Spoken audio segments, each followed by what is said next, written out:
하나님 아버지께서 오늘 들어주신 말씀은 빌립보서 3장 1절서 3절 말씀입니다. 우리 함께 있습니다. 그것들어 나 형제들아 주 안에서 기뻐하라. 너에게 같은 말을 쓰는 것이 내게는 수고로움이 없고 너에게는 안전하니라. 계대를 삼가고 행악하는 자들을 삼가고 몸을 상해하는 일을 삼가라. 하나님의 성령으로 봉사하며 그리스도 예수로 자랑하고 육체를 신뢰하지 아니하는 우리가 곧 하려하라. 아멘. 오늘 하나님 아버지 앞에서 은혜 받고자 할 말씀의 제목은 마이너스 인생 플러스 영생입니다. 첫 번째로 플러스 인생을 보겠어요. 요즘 시대에는 100세 시대라 하지 아니하고 120세 시대라 말할 정도로 고령화 사회를 맞이하고 있습니다. 거기서 이제 나오는 슬건이 뭐냐면 플러스 인생이라는 말이 종종 들려요. 그래서 서점에 가보면 플러스 인생이라는 책도 나와 있고 지방자치단체나 문화센터에서는 플러스 인생이라는 강좌를 열 정도로 이렇게 인기가 있습니다. 이런 플러스 인생이라는 것은 오늘날 이 시대에만 인기 있었던 것은 결코 아니에요. 인류가 탄생하면서 나름대로 나는 플러스 인생을 살아야 한다는 큰 비전을 품고 살고 있습니다. 그런데 인류 역사상 가장 플러스 인생을 산 사람은 누구인가? 그리고 인류 역사상 가장 플러스 영생을 그런 삶을 살았던 사람이 누구인가? 이렇게 플러스 인생과 그 다음에 플러스 영생, 또 마이너스 인생과 플러스 영생을 또 넘나든 사람은 도대체 누구인가 하는 것을 관심을 가질 필요가 있어요. 성령님께서는 성경을 통해서 분명히 그가 누구인가를 밝혀주셨습니다.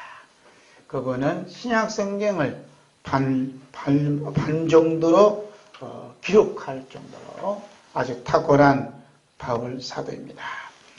바울 사도는 자신의 인생을 이제 플러스 인생, 또 그다음에 마이너스 인생, 그리고 이제 이게 플러스 영생에 대한 그 구분을 확실하게 하고 있어요.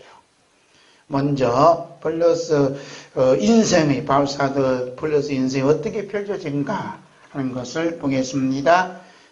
쉬운 성경에 기록된 걸 가져왔어요. 빌립보서 3장 4절 함께 봅니다. 사실 육체적으로 보면 나 스스로를 믿을 수도 있습니다. 이 세상 어느 누구도 인간적인 조건을 더욱 많이 갖춘 사람이 바로 나입니다. 인간들의 모든 조건을 갖춘 사람은 바로 나다. 이렇게 자신 있게 말할 수 있는 분은 거기 드물어요. 이것이 뭐냐면 전형적인 플러스 인생의 모습입니다. 아주 자존감이 굉장히 강해요. 그러면 바울 사도가 자신이 갖출 거 다 갖췄다는 것은 그때 당시에는 2000년 당시에는 아주 탁월했어요. 그 내용을 이제 빌립보서 3장 5절 6절에서 말씀하고 있어요. 함께 봅니다. 나는 태어난 지 8일 만에 할례를 받았습니다. 이스라엘 민족 중에서도 베냐민 지파의 자손이며 히브리인 중에서도 히브리인입니다. 모세 율법은 내 인생의 안내자 역할을 하여 나는 율법을 가장 엄격히 지키는 바리새인이 되었습니다. 율법을 지키는 것에 너무나 열심이었으므로 교회를 핍박까지 하였습니다. 내가 모세 율법을 지키고 따르는 데 있어서는 그 어느 누구도 허점을 찾을 수 없을 정도였습니다.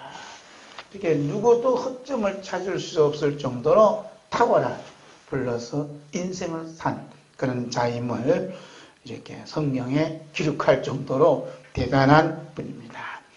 기독교 2000년이 넘는 시간 동안에 이와 같은 바울 사도의 플러스 인생을 뛰어넘는 자는 아직까지 아무도 없습니다. 나는 블러스 인생을 살았노라는 명함을 내민다면 바울사도 앞에서는 얼마나 부끄러운 일이 되겠습니까?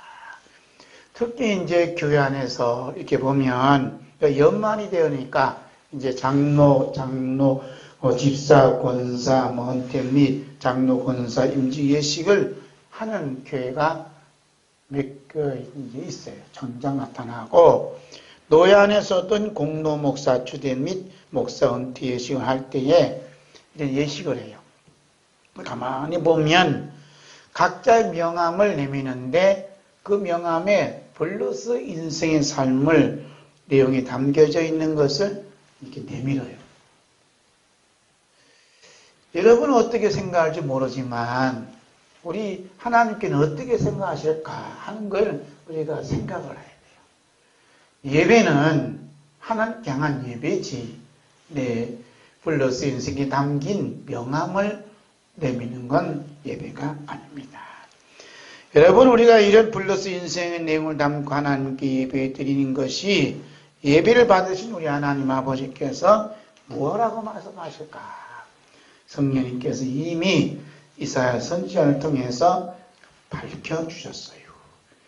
함께 보겠습니다. 첫째는 이것을 누가 너에게 요구했느냐? 이사야 1장 10절에서 12절 함께 보겠어요. 너희 소돔에 관한들아 여호와의 말씀을 들을지어다. 너희 고모라의 백성아 우리 하나님의 법에 귀를 기울지어다. 여호와께서 말씀하시되 너희의 무수한 재물이 내게 무엇이 유익하며 나는 수양의 번제와 살찐 짐승의 기름에 배불렀고 나는 수송아 쥐나 어린 양이나 수련용서의 피를 기뻐하지 아니하노라. 너희가 내 앞에 부리러오니 이것을 누가 너에게 요구하였느냐? 내 마당만 밟을 뿐이냐. 아멘. 12절 말씀 보니까 너희가 내 앞에 보이러오니 그랬어요. 뭘 보인다고요? 너희가 내 앞에 보인다. 자꾸 명함을 플러스 인생을 보여주려고 키운다. 요즘을 말하면 그러한 사람들을 가리켜서 소돔의 관원들아 고모라의 백성이라고 이렇게 호통을 치고 있습니다. 이게 무서운 말이에요.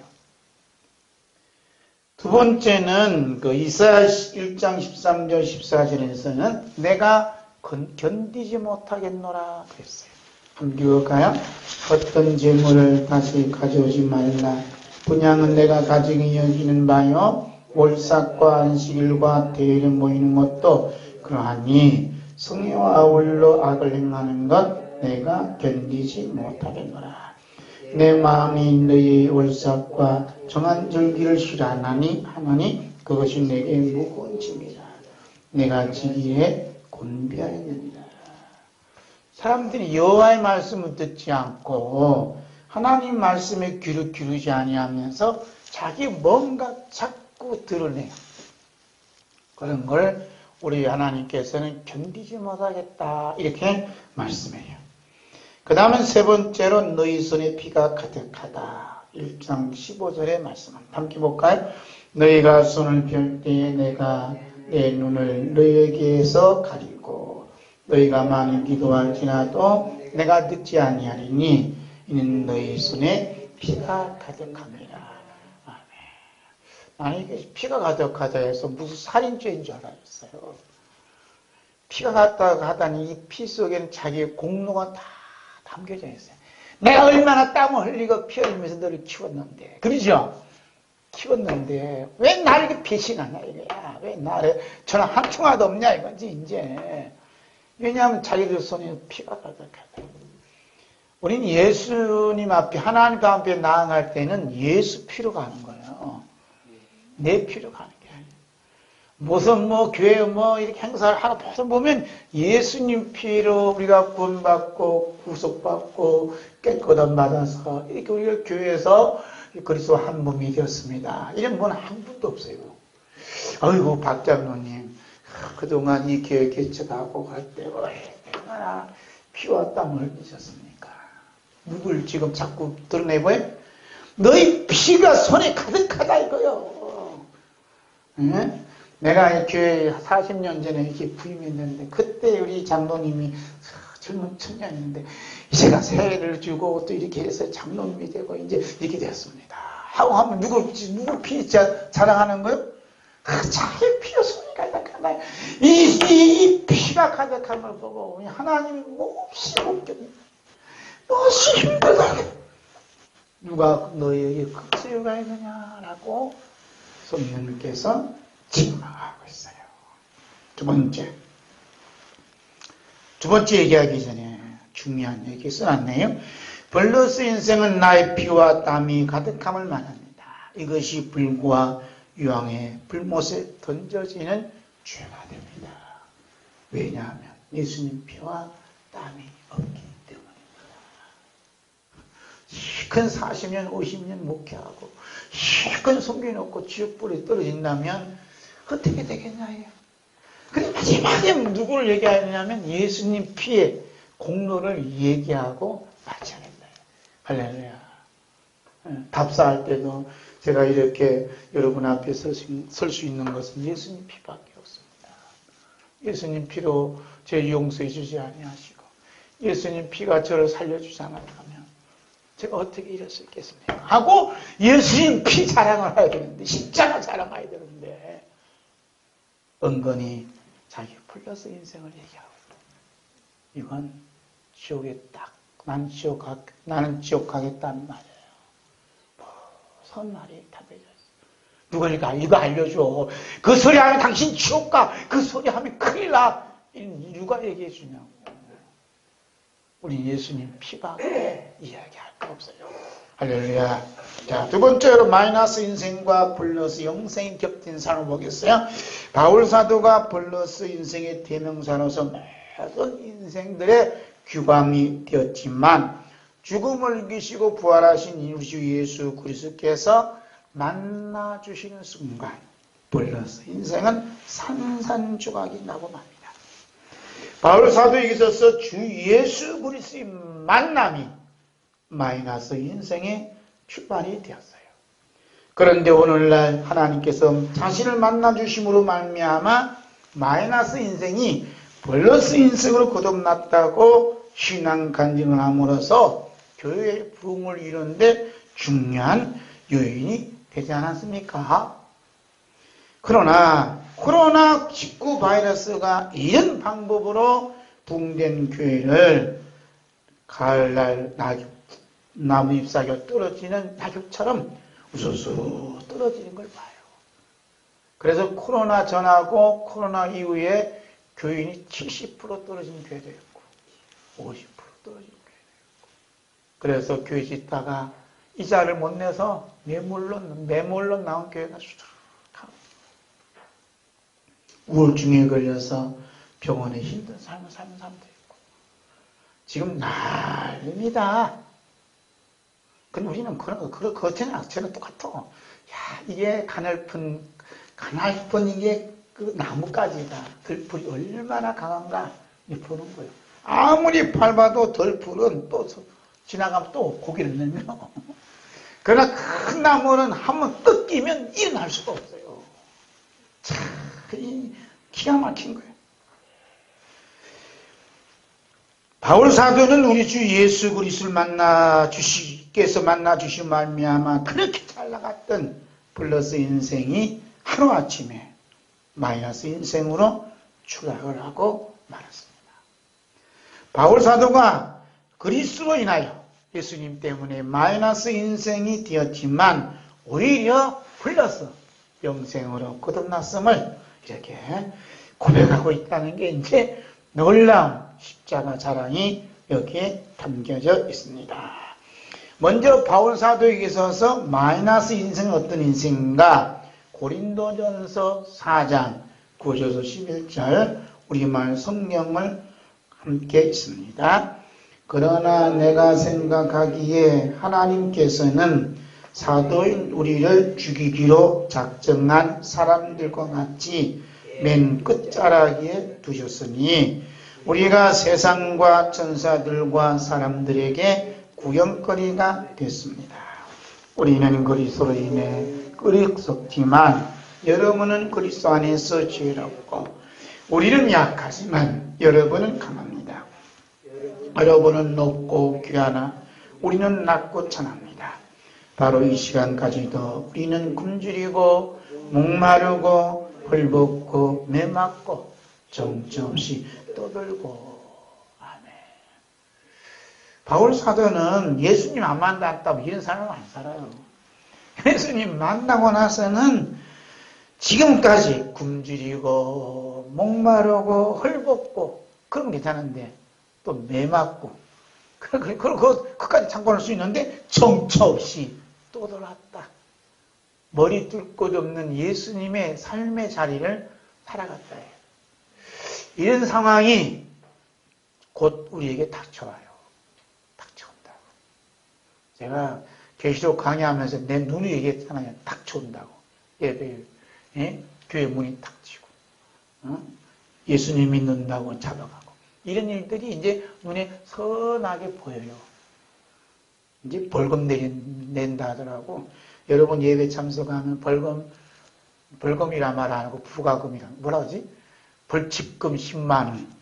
저는 이제 담임 목사니까 300만 원. 벌금 내고 예배 드립니다.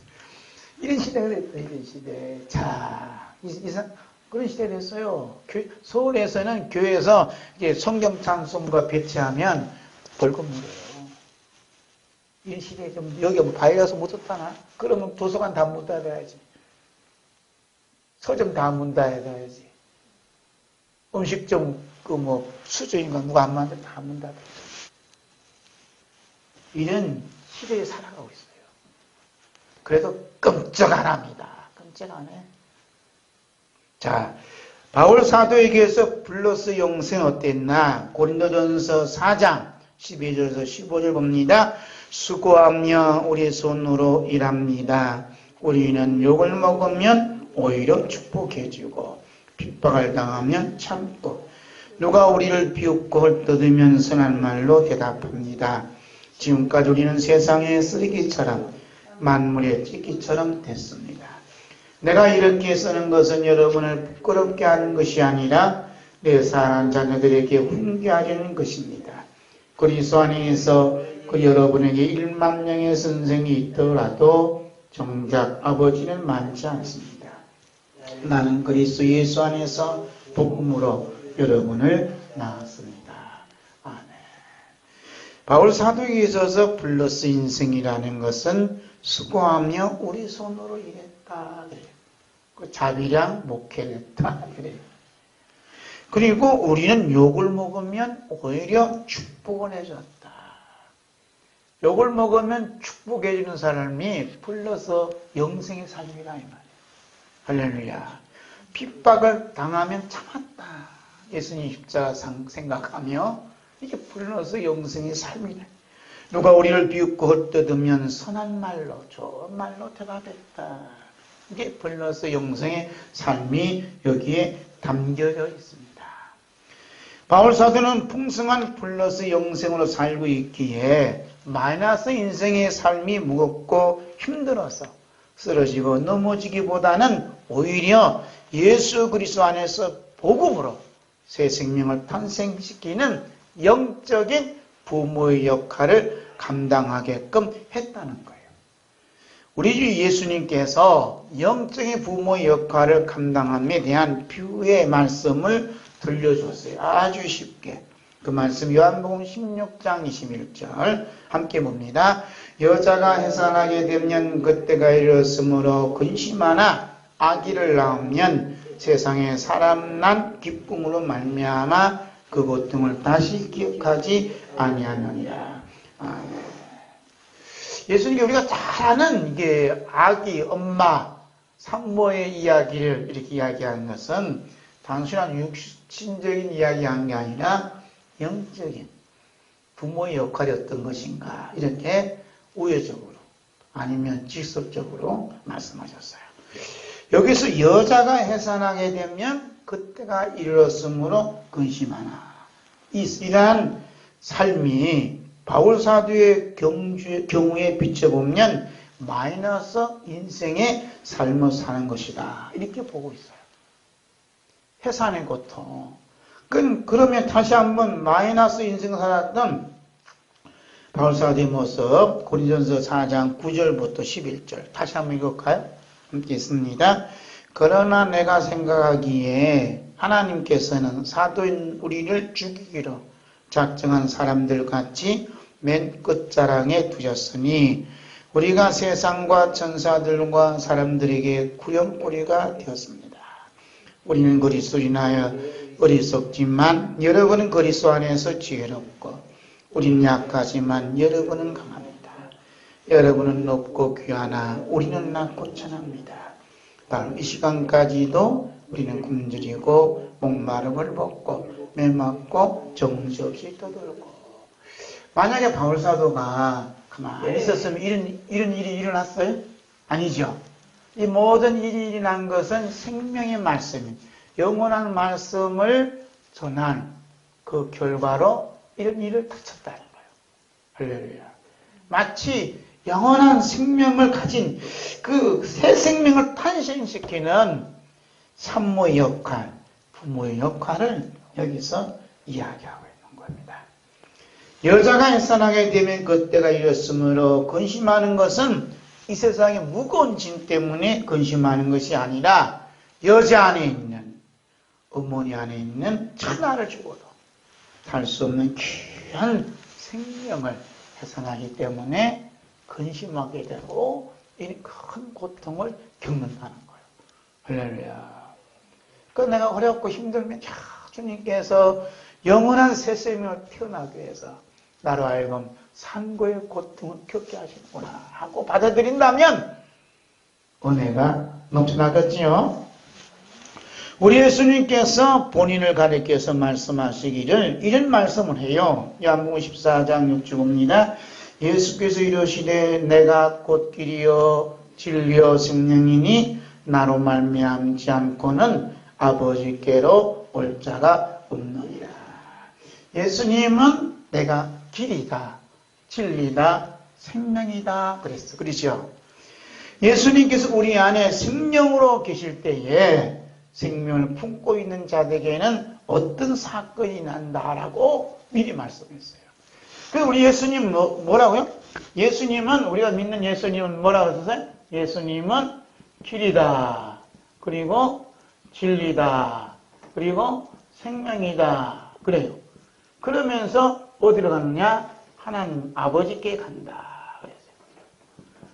그러니까 예수님을 통과하지 아니하고는 길이요 진리요 생명 통과하지 않고는 하나님 아버지를 만날 수 없어요. 그럼 이 얘기하면, 이런 말씀을 하면 이제 감옥행 시대가 이제 한국에 왔어요. 이게 뭐냐? 차별금지법 안에 있다. 오직 예수님만 주장하면 너는 안 돼. 그건 헌법에, 차별금지법에 너는 조촉이 되어서 벌금을 묻은 5년 이하 징역 가야 돼. 이런 얘기 되는 거예요. 무슨 얘기요? 하나님 말씀 전하지 말라. 이런 시대가 이제 오늘 한국에 왔다 이래요. 이제 곧 다쳤어요. 내년에 활짝 문이 열릴지 몰라. 이제 잘 들으셔야 돼요. 오직 예수님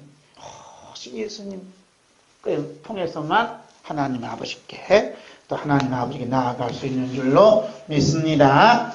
그렇게 이제 길이 되고 진리 되고 생명의 말씀, 길이 되시고 진리가 되고 생명 되신 예수님이 우리 안에 이렇게 들어오시면 오늘 어떤 사건이 일어나는가 함께 보겠어요. 마태복음 5장 10절에서 12절 봅니다. 의를 위하여 박해를 받은 자는 복이 있나니 천국의 그들의 것입니다. 나로 말미암아 너희를 욕하고 박해하고 거짓으로 너희를 거슬러 모든 악한 말을 할 때는 너희에게 복이 있나니 기뻐하고 즐거워하라. 너희 하늘에서 너희 상이 큽니다. 너희 전에 있던 선지자들도 이같이 박해하였느니라. 아멘. 의를 위하여 박해를 받은 자는 복이 있다. 의는 예수님을 가리켜. 십자가 흘리신 그 의, 피로 갖추고 사신 의. 그래서 예수님 피가 여러분의 가슴에 영혼성에 묻어지면 유해보로부터 핍박을 받아요. 그 핍박받을 때 뭐가 임한다고요? 천국이. 이게 항상 이 천국은 핍박을 통과하지 않으면 안 돼요. 응? 그래서 핍박을 통해서 뭐라 하냐면 지옥 갈 자들 심판하시고 천국 가는 자들에게 상급이 기다리고 있대.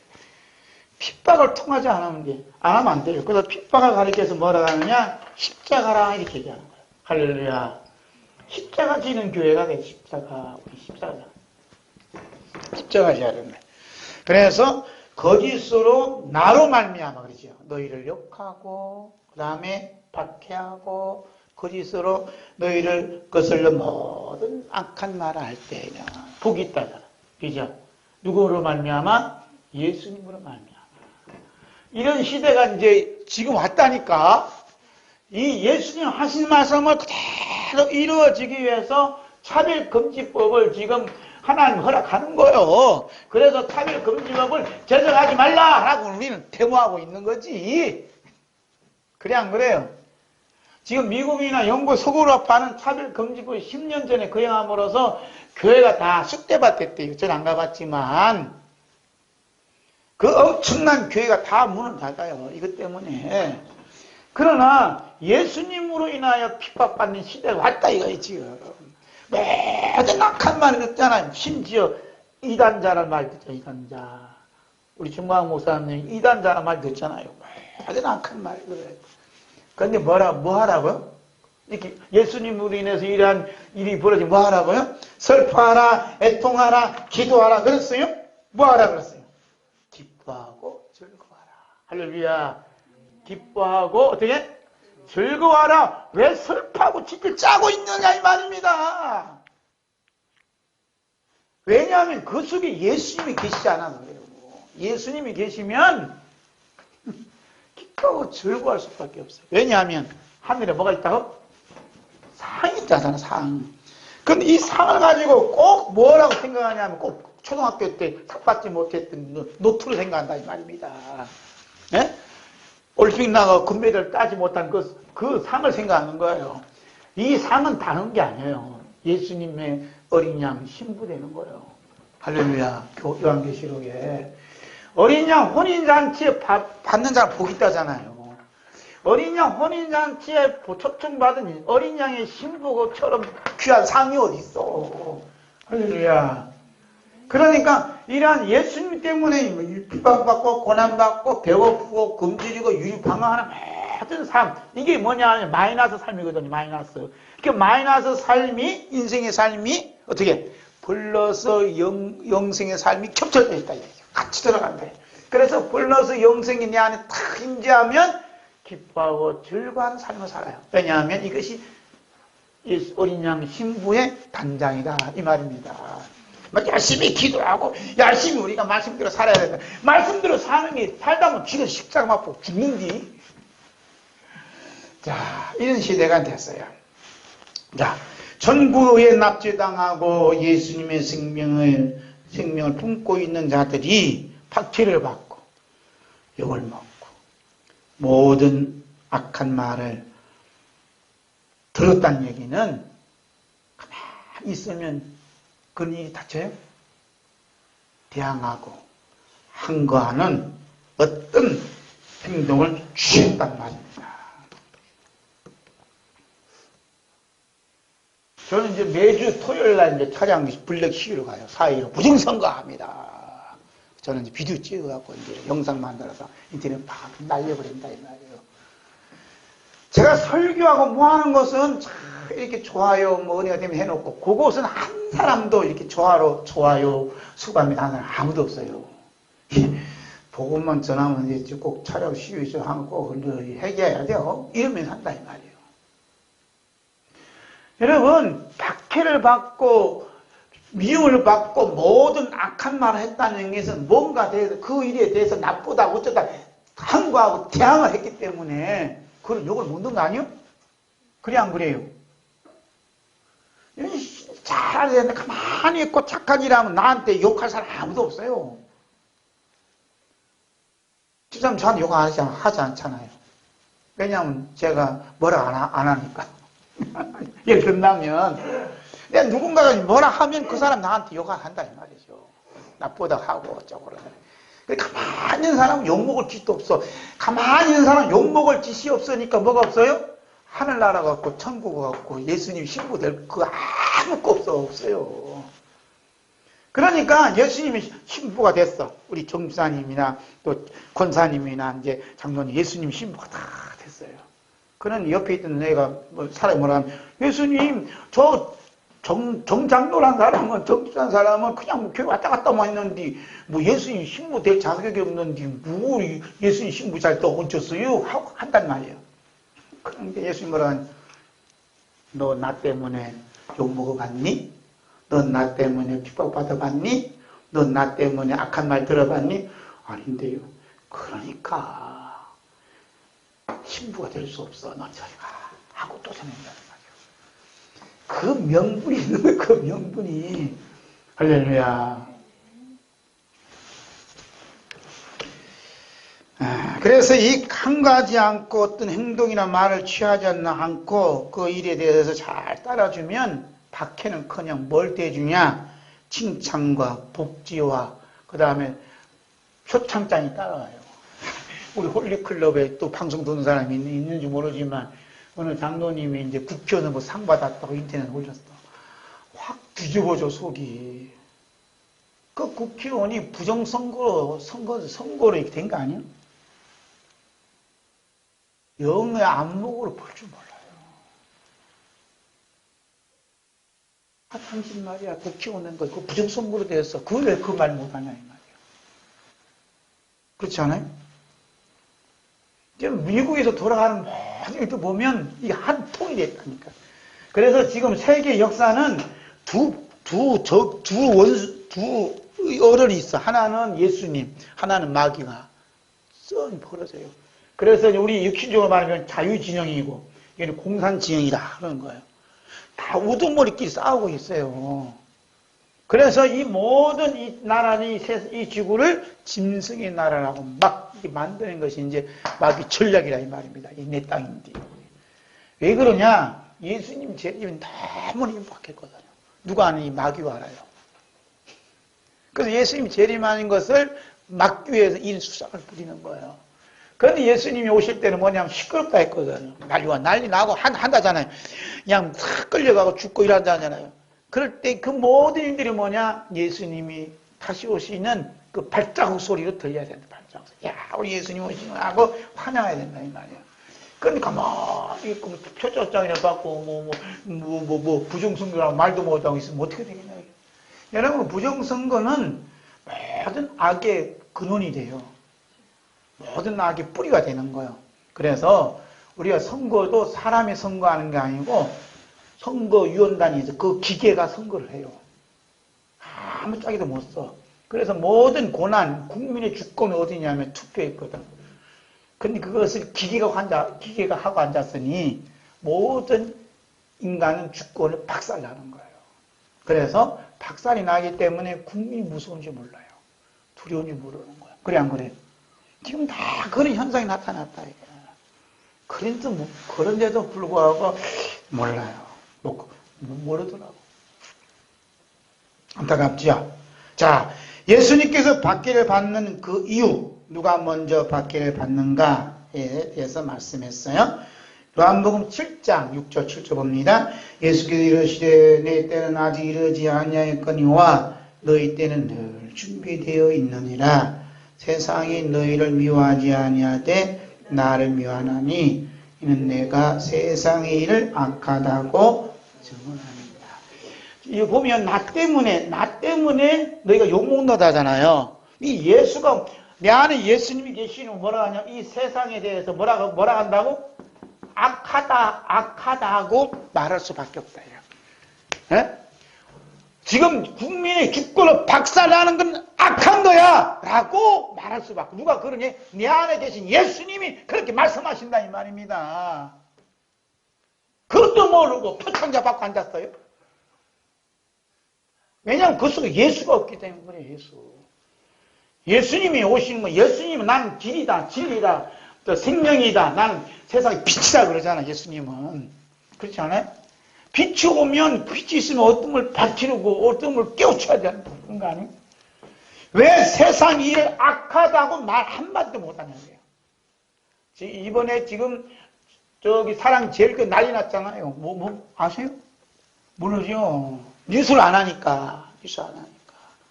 26일 날 새벽에 그냥 26일이나 27일 새벽에 그냥 1시에 그냥 용역군들이 그냥 700명이 몰려와서 박살냈다니까 지금. 차도 다 태워버리고 교회 차 태워버리고 막 기와장 옆에 있는 거 그냥 사람 날리고 죽어라고 죽어버리고 이런 그런 전쟁터가 어디 있냐고. 그래서 경찰관들이 몇백 명이 몰려 가만히 쳐다보고 있었다는 거예요. 이게 이제 대한민국입니까? 예? 뉴스는 안 나와요. 이런 판국이고 이런 소식을 다 올렸는데 제가 올렸거든. 그런데 한마디도 안 해요. 한마디도 안 해요. 마음 아프다. 우리가 기도합시다. 큰일 났습니다. 이런 얘기 하는 사람 없다니까요. 우리 교회가 아니니까. 당리교회니까 그래요. 저는 마음이 아플 정도 아니라 하루가 그냥 신나는 거예요. 저도 이제 덜 됐어. 그래서 세상 일을 악하다고 증언했더니 내가. 그러니까 지금 내가 악하다고 증언했는데 세상이 나를 나쁜 목사를 하잖아요. 그 예수 뭐냐면 너 나쁜 목사 욕한 게 아니라 그 자들이 세상이 나를 나쁘다고 악하다고 했다. 그럼 예수님이 방패가 되는 거예요. 목자가 되는 거예요. 내가 욕먹는 게 아니라 예수님이 욕먹고 있다. 지금.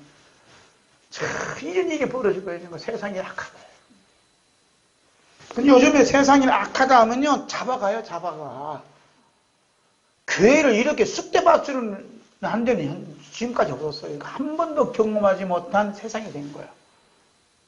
5.18에 대해서 한마디 부정적인 말 척같이 잡아가요. 그게 무슨 말씀이요? 하나님이요? 이런 시대가 됐다니까. 세월에 대해서 누가 안 좋게 해가 그건 완전 빨갱이야. 그런데 교회는 잠잠하잖아요. 한국교회 예수님 떠나간 줄 몰라요. 한국교회 예수님 계시다니 뭐라 하겠어요? 세상의 일을 악하다 증언하시. 예수님이 계셔야 된다.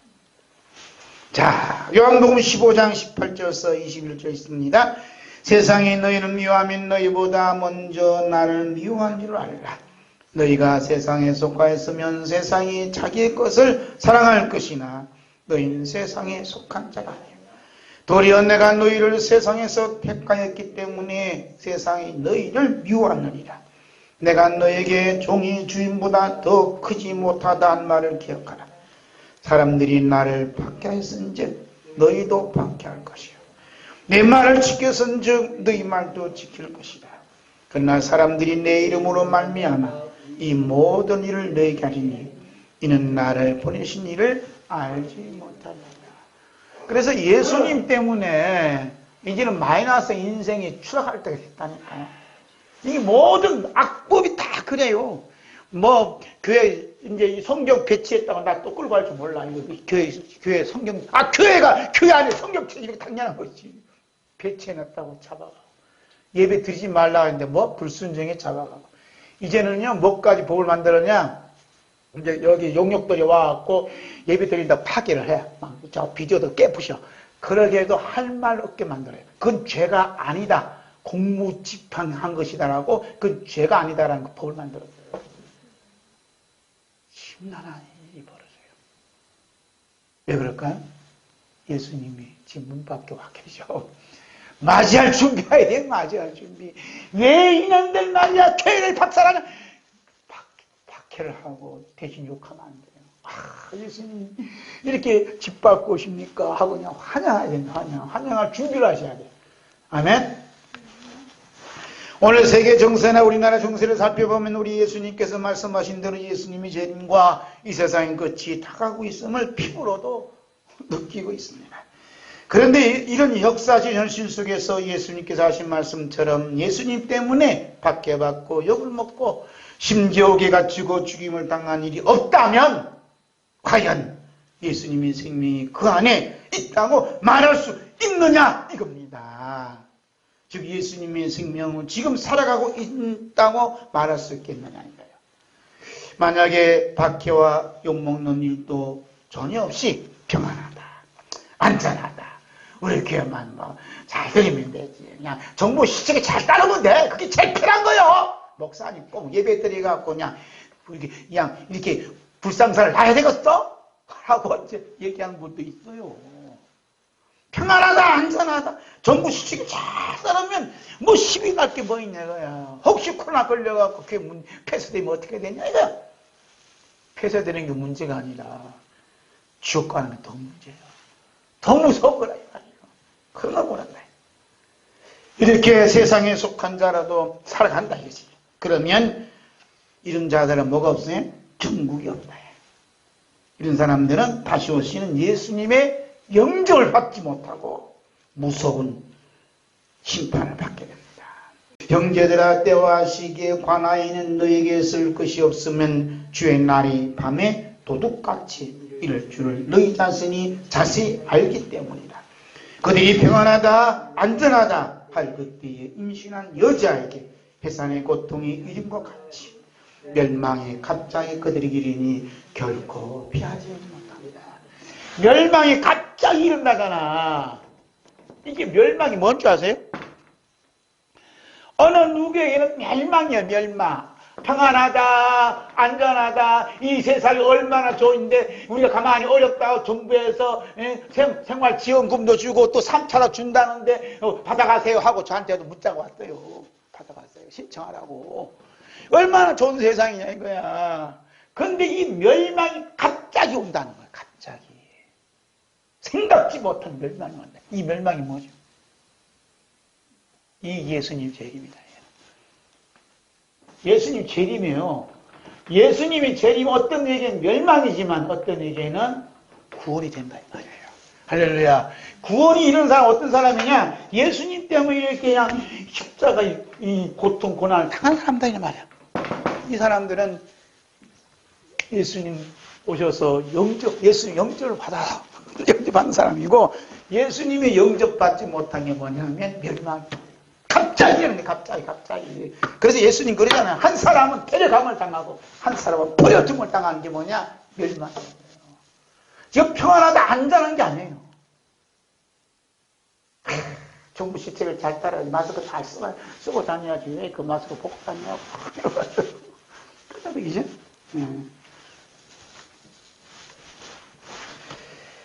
자, 개같은 인생 보겠어요. 개같은 인생 7조 봅니다. 세 번째 개같은 인생. 바울사도가 오늘 본문 2절 말씀에서 개들을 삼가하고 행악한 자들을 삼가하고 몸을 상해한 이를 삼가라 이런 말씀을 해요. 바울사도가 주 예수 그리스도의 만남을 통해서 플러스 인생에서 플러스 영생으로 거듭난 후에 플러스 인생을 다 뒤돌아보니까 자신의 모든 삶이 어떤 삶이었느냐? 개 같은 인생을 살았구나 하고 깨달았다는 거예요. 뭐 같은 인생이요? 개 같은 인생이에요. 개 같다.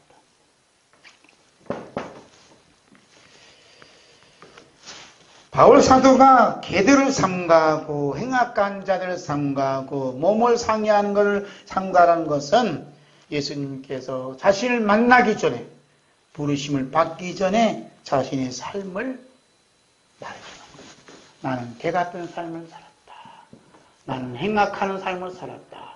나는 내 몸을 내 상해시키는 이러한 율법주의 삶을 살았다. 이렇게 이제 경건주의 살았다. 이런 얘기를 하는 거지요.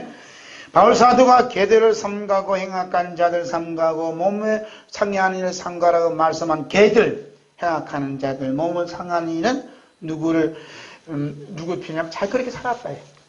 그런데 왜 개들이라고 하고 행악자들이라고 그러고 자기 몸을 상하게 한 것이 아니느냐? 이것이 누가 등장하냐니까 예수님을 만남으로써. 그래 이 모든 것들은 뭐냐면 우리 예수님을 십자가에 못 박게 하는 독화살이다. 독화살이라는 것을 알았기 때문에 개 같은 인생을 살았구나 하고 고백하는 거예요. 할렐루야. 삼가라는 얘기는 자신을 그렇게 개 같은 삶을 살았다. 그게 뭐냐면 예수님 만난 이유 보니까 이것이 예수님을 독화살을 쏴서 죽이는 그러한 죄를 지었구나 하고 통탄하고 회개하는 거예요. 네? 바울 사도의 블레스 인생이 어떤 생이냐, 결국 예수님께 향한 독화살이었다는 사실이 사도행전에 자 이게 기록해요. 제 얘기한 게 아니라 이미 성경에 다 기록한 거예요. 함께 볼까요? 사도행전 9장 1절 소조입니다. 사울의 주의 제자들에게 대하여 여전히 유업과 살기가 등등하여 대장에 가서 담에서 여러 회당에 가져갈 공문을 청하니 이는 만일 그 도를 따르는 사람을 만나면 남녀를 막론하고 결박하여 예루살렘으로 잡아오려 함이라. 사울이 길을 가다가 데메섹에 가까이 이르더니 홀련히 하늘로부터 빛이 그를 둘러 비치는지라. 땅에 엎드러져 들음에 소리가 있어 이르시되 사울아 사울아 내가 어찌하여 나를 박해하느냐 하시거늘 대답하되 주여 누구시니까 나는 내가 박해하는 예수라. 그 자기의 그 플러스 인생의 삶이 곧 예수님을 박해하고 죽이는 그러한 독화살을 쏘는 삶이었다. 여러분 바울 사도 플러스 삶이 이렇게 결국 예수님 향해 쏘는 독화살이었다는 쏘는 삶이었다는 것을 바울 사도가 알았을까요? 몰랐을까요? 전혀 몰랐어요. 오히려 내가 잘하고 있다는 거지. 그러나 그의 블레스 인생의 삶이 주 예수 그리스도를 향해 쏜 독화살이라는 것을 알게 된 것은 예수 그리스도께서 만나주심으로써 말미암아 예수님이 알려주심으로 말미암아 알게 되었다는 거예요. 알게 되었다는 거예요. 우리 블레스 인생이 결국 우리 주 예수 그리스도를 쏘는 독화살이라는 사실은 이 세상 어느 기관에서나 교회에서나 신학교에서나 사람들이 가르칠 수 없는 그리스도의 비밀입니다. 이게 그리스도의 비밀. 그렇기 때문에 예수님께서 직접 사울을 만나 주셔서 가르쳐 주시고 바울로 하여금 불러서 영생으로 살 수 있도록 거듭나는 은혜를 베풀어 주셨어요. 할렐루야. 네 번째, 주 안에서 기뻐하는 영생입니다. 바울 사도가 빌립보 교회 성도를 향해서 끝으로 나의 형제들아 주 안에서 기뻐하라. 너에게 같은 말을 쓰는 것이 내게는 수고름이 없고 너에게는 안전하니라. 아멘. 여기서 주 안에서 기뻐하느라는 말씀 뭐냐? 늘 하는 집마다 그리스도께 향해 독화살을 쏘았던 이 개같은 인생을, 악한 일만 도맡아 했던 인생을 우리 예수님께서 받아주시고 거두어 주시다니, 그리고 플러스 영생으로 살아갈 수 있게 해주시다니, 그래서 기뻐할 수밖에 없지 않느냐는 질문을 던지고 있어요. 할렐루야. 우리는 잠시 플러스 영생 주 안에서 기뻐한 영생이라 할 때 영생은 어떤 의미가 있는가라는 것을 성경을 통해서 우리 살펴보기로 하겠어요. 예수님께서 말씀한 영생 봅니다. 우리가 예수님의 믿음이 젖을 먹는 어린 아이였을 때는, 이게 믿음의 단계가 있어요. 어린 아이였을 때는 히브리서 5장 13절 봅니다. 이는 젖을 먹는 자마다 어린아이니 의의 말씀을 경험하지 못한 자요. 젖을 먹는 어린아이 믿음의 수준이 있을 때 있어요. 그럴 때는 인생은 이 세상에서 사는 것이고 영생은 우리가 죽어서 하나님 나라에서 사는 것이다 라고만 알고 있었다 이겁니다. 그러나 예수님께서 말씀하신 영생은 우리가 이 세상에 살 때 이미 받았다고 말씀해요. 받았다. 우리 영생함을 얻었다. 영생을 받았다. 이렇게 말씀해요. 예수님께서 말씀하신 영생의 의미를 가지고 우리는 플러스 영생이다. 주 안에서 기뻐하는 영생이다. 이렇게 표현한 것뿐이에요. 함께 볼까요? 요한복음 3장 16절 17절 봅니다. 하나님의 세상을 이처럼 사랑하사 독생자를 주셨으니 이는 그를 믿는 자마다 멸망하지 않고 영생을 얻게 하려 하심이라. 하나님이 그 아들을 세상에 보내신 것은 세상을 심판하려 하심이 아니요 그로 말미암아 세상이 구원을 받게 하려 하십니다.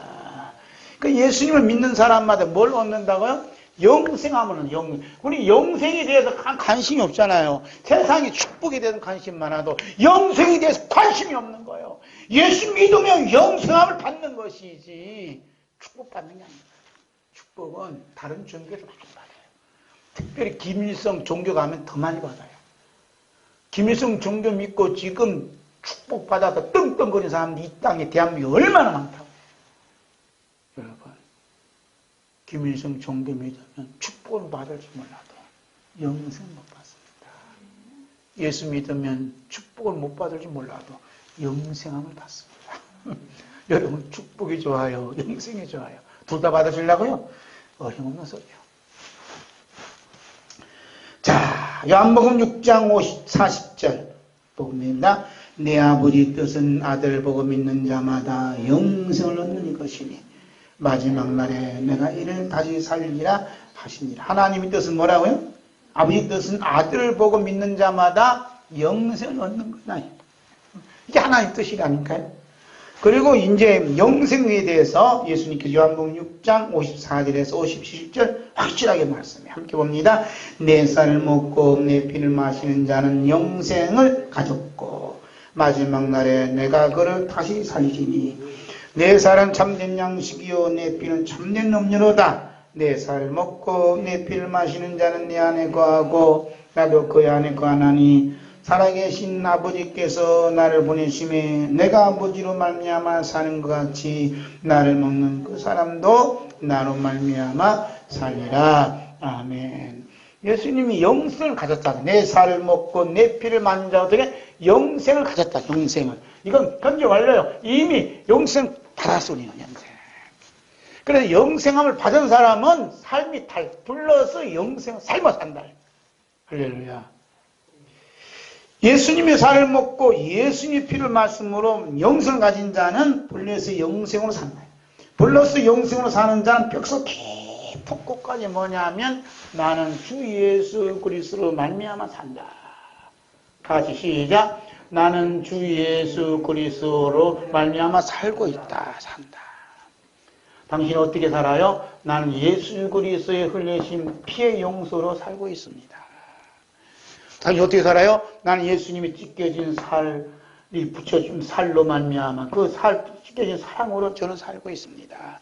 예수님의 용서와 예수님의 사랑으로 살고 있으니 예수님의 살을 먹고 예수님의 피를 마시는 그는 영적인 삶이라 이 말이에요. 아멘.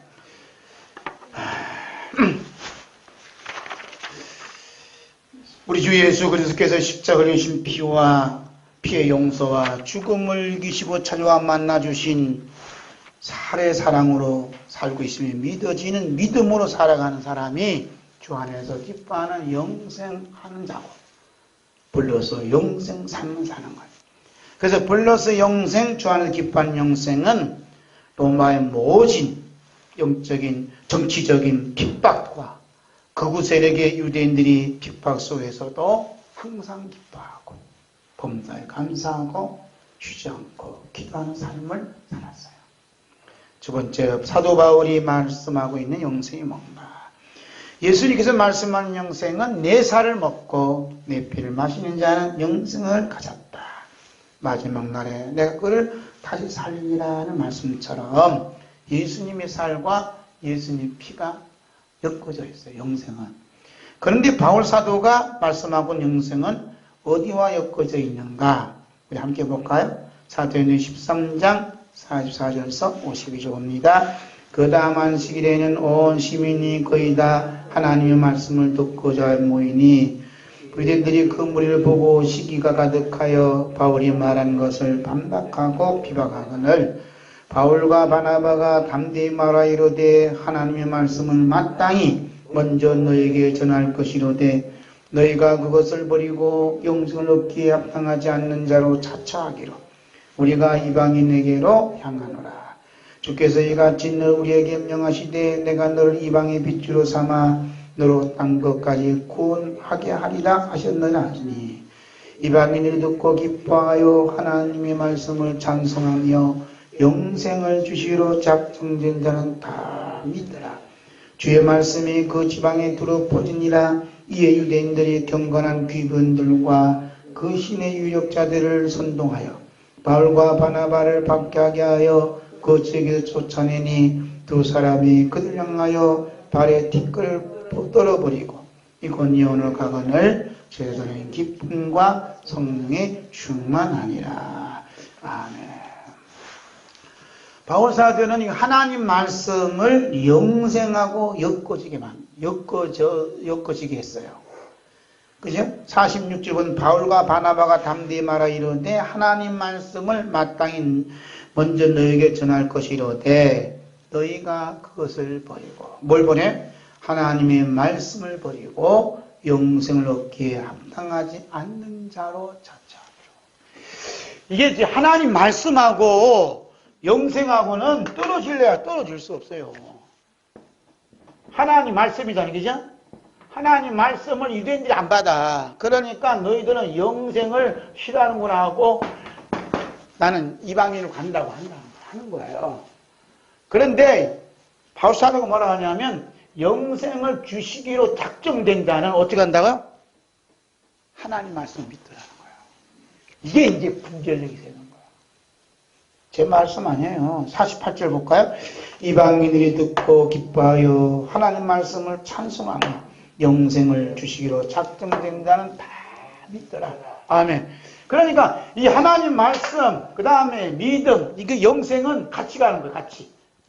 그러니까 영생 주식으로 작정된 자는 신분을 고안하고 막론하고 하나님 말씀을 다 믿게 돼 있어요. 그럼 이 하나님 말씀 어떤 말씀이냐는 게 이제 중요한 거예요. 어떤 말씀.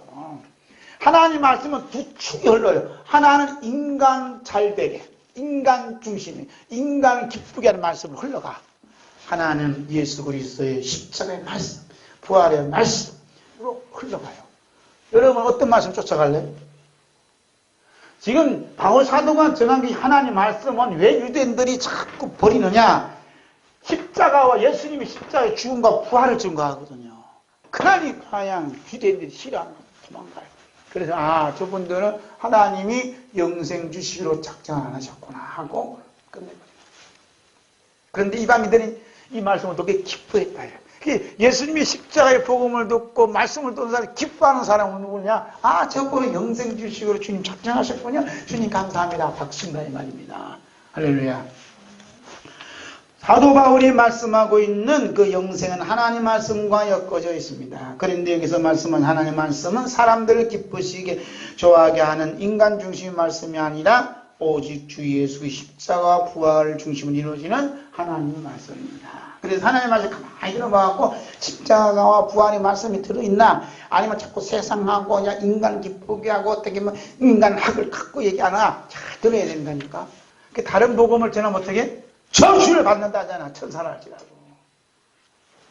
우리가 바울 사도가 제1차 전도여행을 하면서 비시디 안디옥 회당에서 설교한 내용 중 일부를 우리 함께 읽어요.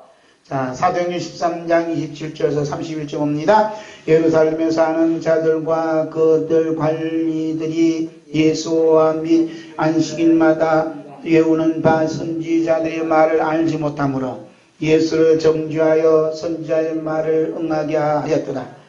죽일 죄를 하나도 찾지 못하였으나 빌라도에게 죽여달라 하였으니 성경에 그를 가리켜 거룩한 말씀을 다 응하게 한 것이라. 그의 나무에서 내려다가 무덤에 두었으나 하나님이 죽은 자 가운데서 그를 살리신지라. 갈리로부터 예루살렘에 함께 올라온 사람들에게 여러 날 보이셨으니 그들이 이제 백성 앞에서 그의 증인이라. 이게 지금 이 바울 사도가 이렇게 설교했는데 유대인들은 씹터 가버리고 이방인들은 너무 기뻐 하나님께 찬송 영광을 돌렸다는 거예요. 무슨 말씀 들었다고요? 십자가의 복음, 부활의 복음을 받았다. 자, 마지막 다섯 번째 플러스 영성의 3종 세트를 봅니다.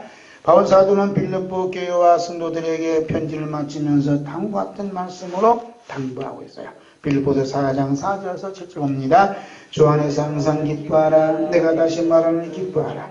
너희 관용을 모든 사람에게 알게 하라. 주께서 가까우시니라. 아무것도 염려하지 말고 다만 모든 일에 기도와 간구로 너희 구할 것을 감사함으로 하나님께 하리라. 그리하면 모든 지각에 뛰어난 하나님의 평강이 그리스도 예수 안에서 너희 마음과 생각을 지키시라. 아멘. 그 플러스 인생의 3종 세트가 있어요. 그 3종 세트는 왜 3종 세트라 그래? 항상 같이 가니까. 항상 달라 붙는다. 그래서 플러스 영생, 이 플러스 되고 싶죠. 영생을 받은 사람들은 3종 세트가 있어요. 하나는 뭐죠? 기뻐했다. 기뻐했다. 하나는 뭐죠? 감사했다. 하나는 뭐죠? 기도했다. 기도와 감사와 기쁨이 같이 걸. 주 안에서 항상 기뻐하라 그러죠. 그 다음에 모든 일에 기도하라 그러죠. 그 다음에 뭐냐면 하나님께 감사한다 그러죠. 그러니까 7절 말씀 그리하면 모든 지각에 뛰어난 하나님의 평강이 그리스도 예수 안에서 뭘 지켜? 너희 마음과 생각을 지키시라. 그래서 우리가 주 안에서 기뻐하고 또 기도하고 또 감사하면 평강이 하나님 우리 마음과 생각을 지켜주세요. 뭘로? 평강으로. 그러니까 고난 속에서도 핍박 속에서도 평강을 누리는 거예요. 그러니까 평강 누리는 사람은 하나님이 평강으로 그의 마음을 다 지켜주시고 그 생각을 지켜주신다예요. 할렐루야. 주 안에서 기뻐하는 영생 플러스 영생은 3종 세트를 지니고 있다 했죠. 수많은 바울사도는 수많은 그 연단을 통과한 후에 이 3종 세트를 발견해요. 그냥 학문으로 배운 게 아니니까 이 삶을 통해서 연단을 훈련시키고 플러스 영생의 삶을 보니까 3종 세트 같이 다니는구나 하는 것을 이제 습득을 하게 되죠. 그러면서 이 3종 세트, 플러스 영생의 3종 세트를 여러분도 소유할 것을 명령을 해요. 그 명령 볼까요? 데살로니가전서 5장 16절, 17, 18절입니다. 항상 기뻐하라, 쉬지 말고 기도하라, 범사에 감사하라. 이는 그리스도 예수 안에서 너희를 향하신 하나님의 뜻입니다. 항상 기뻐하라. 그 다음에 뭐요? 쉬지 말고 기도하라. 그 다음에 범사에 감사하라. 우리 어떻게 그렇게 사느냐? 플러스 인생은 살 수가 없어요. 그러나 플러스 영생을 받은 사람은 그렇게 살도록 예수님이 그 안에, 성령님이 그 안에서, 하나님이 그 안에서 역사하신다. 이와 같은 플러스 인생의 3종, 영생의 3종 세트가 가장 빛을 발할 때가 언제냐? 마이너스 인생이 바닥을 칠 때, 플러스 영생의 3종 세트가 빛을 확 발하여 구원의 역사를 이루시는 하나님의 모습을, 일하신 모습을 본다 이 말이죠. 함께 볼까요? 사도행전 16장 22절에서 26절까지. 무리가 일제히 일어나 고발하니 상관들이 옷을 찢어 벗기고 매로 칠하여 많이 침류에 오게 가두고 간수에게 명하여 든든히 지키라니, 그가 이러한 명령을 받아 그들을 깊은 옥에 가두고 그 발을 잡고 든든히 치웠더니 한밤중에 바울과 실라가 기도하고 하나님을 찬송하며 제수그리더라. 이에 갑자기 큰 지진이 나서 옥도가 움직이고 문이 곧 다 열리며 모든 사람이 매인 것이 다 벗어진지라. 아멘. 하나님께서는 바울 사도와 실라가 사람들로부터 매를 엄청나게 맞았어요. 그리고 옷이 찢겨졌어요. 온몸은 멍들고 피도 쌩하되고 무게 끌려가고 발에는 차고에 든든한 쇠바람이 채취오셨어요. 그런데도 불구하고 아무런 하나님께 조치를 취하지 않아요. 하나님은 왜 침묵하고 계시냐? 왜 하나님께서 사람 제일교회가 저렇게 어려움을 당하는데 왜 하나님은 침묵하고 계시냐? 왜 침묵하고 계시냐? 바울 사도가 신라가 저렇게 매를 맞고 말이야 온몸이 멍덩이가 들고 막 피도 흡수가 되고 바로 찾고 치는 건데 하나님께서 왜 침묵하고 계시냐는 말입니다. 여러분 하나님 침묵하고 계셨어요?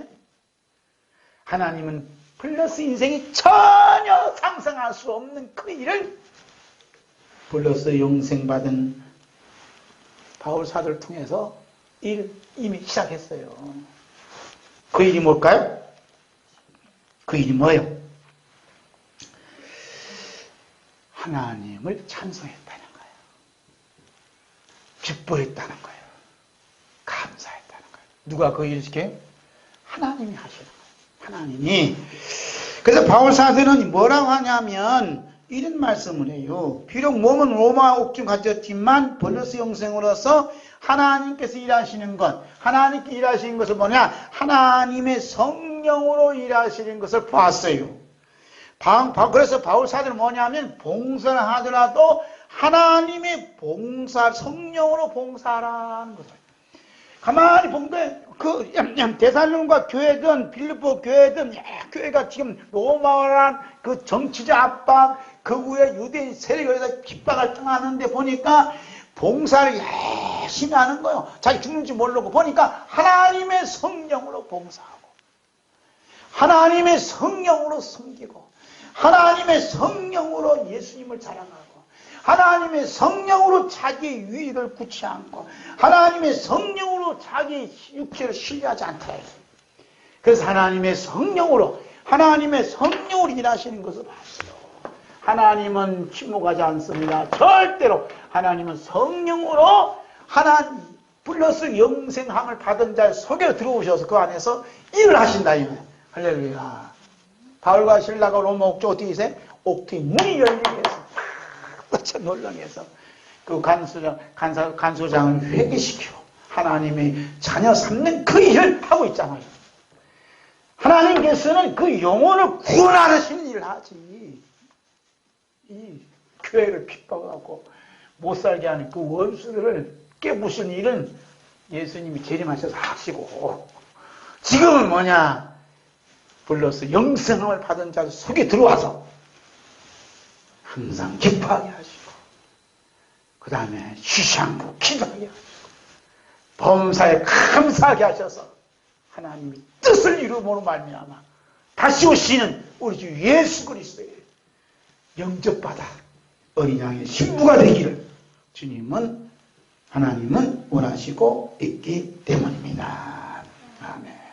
우리 다 같이 빌립보서 3장 3절 보고 마칩니다. 하나님의 성령으로 봉사하며 그리스도 예수로 자랑하고 육체를 신뢰하지 아니한 우리가 곧 할례파라. 아멘. 마라나타.